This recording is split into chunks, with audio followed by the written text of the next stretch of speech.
خون کا پھوارا چھوٹا. اللہ، عرش الہی سے آواز آئی جبریل.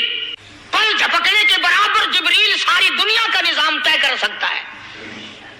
توجہ، اللہ نے آواز دی جبریل. عرض کیا حضور. فرمایا یاد رکھ، اگر میرے محبوب کا خون زمین پہ گر گیا تو پھر تو جبریل کا آئے گا.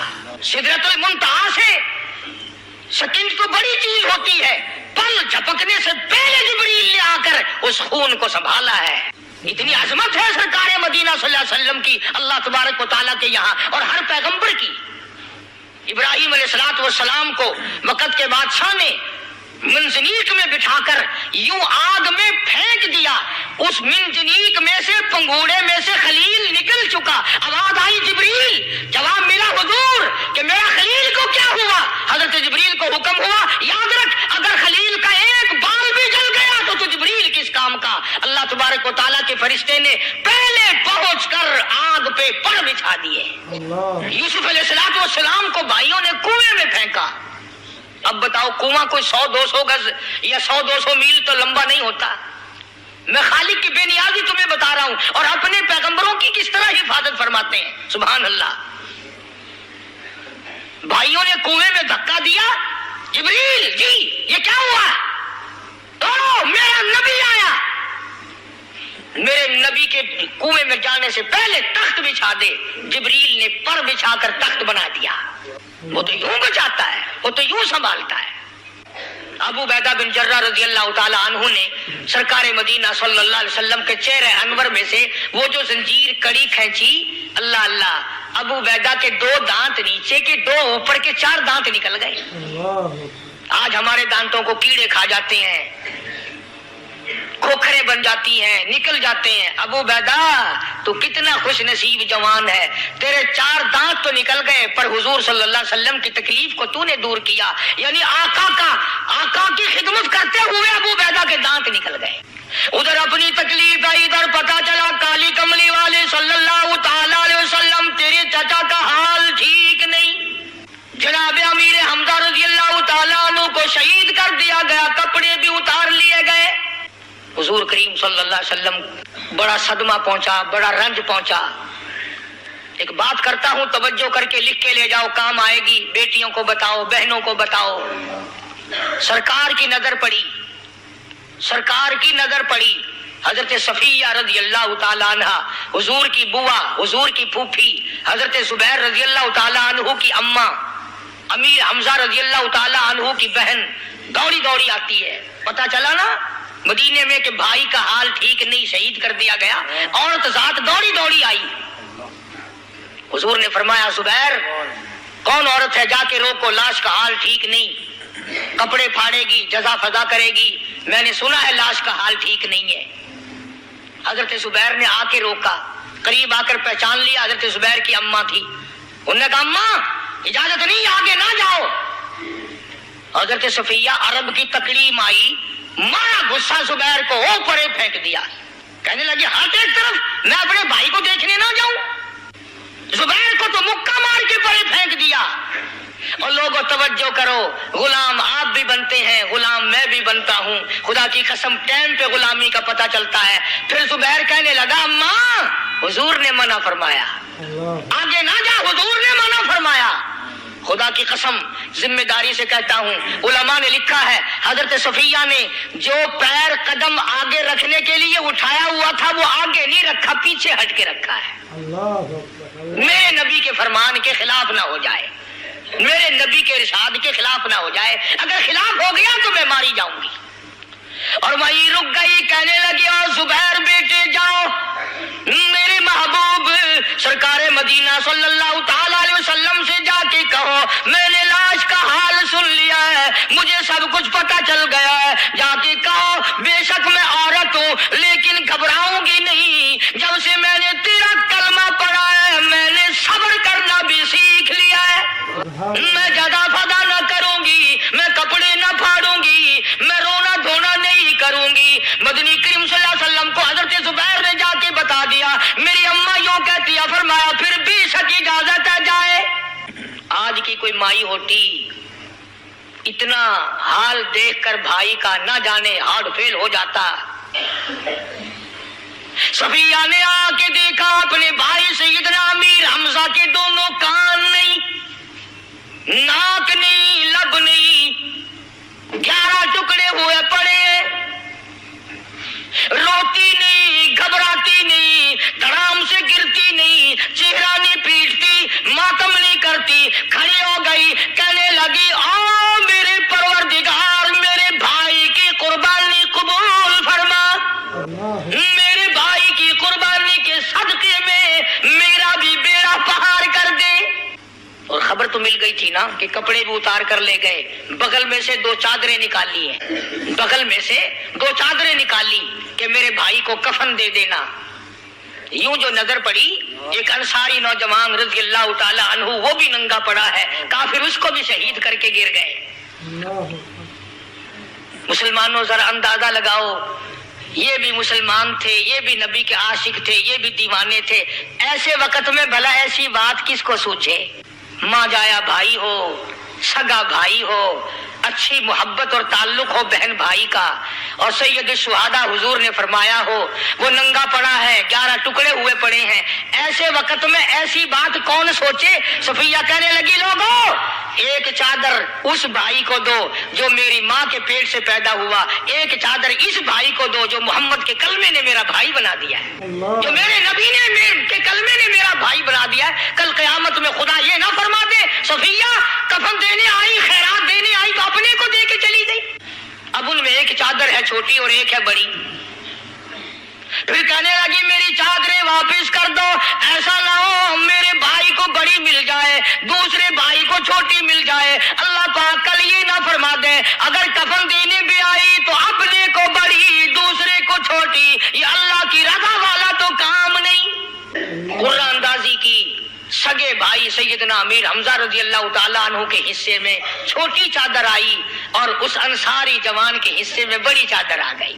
چنانچہ جب محمد عربی صلی اللہ تعالیٰ علیہ وسلم تشریف لائے تو حضور کو اتنا صدمہ پہنچا، میری مستقل کیسٹ ہے سیدنا امیر حمزہ رضی اللہ تعالیٰ عنہ کے عنوان پر، آپ لوگ اسے خرید کے سنیں۔ تم بھی کہتے ہو کہ ہم نے اسلام کی بڑی خدمت کی، ہم نے قرآن کی بڑی خدمت کی، ہم نے علماء اور طالب علموں کی بڑی خدمت کی، ہم نے مسجد اور مدرسوں کی بڑی خدمت کی۔ میں یہ کہتا ہوں آؤ دیکھو تو صحیح کہ ان حضرات نے کہاں تک قربانیاں دی ہیں۔ حضور نبی کریم صلی اللہ تعالی علیہ وسلم جب اپنے پیارے چچا کی لاش پہ آئے، چہرے پہ نظر پڑی دونوں لب نہیں، کالی کملی والے صلی اللہ تعالی علیہ وسلم نے منہ میں جھانک کر دیکھا تو زبان نہیں، ذرا نیچے کو نظر کی پیٹ میں جگر اور کلیجہ نہیں، دونوں ہاتھ نہیں، دونوں کان نہیں۔ یہ حال دیکھ کر حضور صلی اللہ علیہ وسلم کو چکر آ گیا، زمین پہ تشریف فرما ہو گئے، اور پھر بلکہ یہاں تک لکھا ہے کہ آپ نے یوں فرمایا او میرے مالک اگر صفیہ مائی میری بوا پھوپھی یہاں نہ ہوتی تو میں یہ ٹکڑے بھی نہ اٹھاتا، اگر تو یوں ہی راضی ہے تو میں بھی یوں ہی راضی ہوں۔ اور پھر جب ان ٹکڑوں کو جوڑا گیا تو صحابہ نے عرض کیا یا رسول اللہ صلی اللہ تعالی علیہ وسلم امیر حمزہ قداور آدمی تھا، لمبا تکڑا بہادر آدمی تھا، حالت یہ ہے چادر چھوٹی ہے بھی ایک ہی، اگر سر ڈھانپتے ہیں تو پیر کھل جاتے ہیں، پیر ڈھانپتے ہیں تو سر کھل جاتا ہے۔ حضور نے فرمایا سر کو چھپا دو، پیروں پہ میرے چچا کے درختوں کے پتے ڈال دو۔ میں یہ عرض کر رہا تھا کہ اللہ والے ہر وقت میں آدمی کی اصلاح کی کوشش کرتے ہیں، اسے بنانے کی کوشش کرتے ہیں، اسے سمجھانے کی کوشش کرتے ہیں۔ اللہ تبارک و تعالی ہر مسلمان کو توفیق دے کہ وہ اپنی زندگی بھر اللہ والوں کی خدمت میں جانے آنے کی، قرآن کی خدمت کی ہر وقت پروگرام بنائے، نیت خیر رکھے۔ کیوں؟ اس لیے اسی کو کہتا ہے کہ لیے پھرتی ہے بلبل چونچ میں گل، لیے پھرتی ہے بلبل چونچ میں گل، اور ڈھونڈتی ہے شہید ناز کی تربت کہاں ہے، تلاش کرتے ہیں جانور پرندے کہاں پر اللہ کی رحمت برس رہی ہے۔ نہ دولت تھی، نہ کوٹھی تھی، نہ بنگلہ تھا، فقیری، ہائے ہائے عجیب بادشاہت ہوتی ہے ان لوگوں کی۔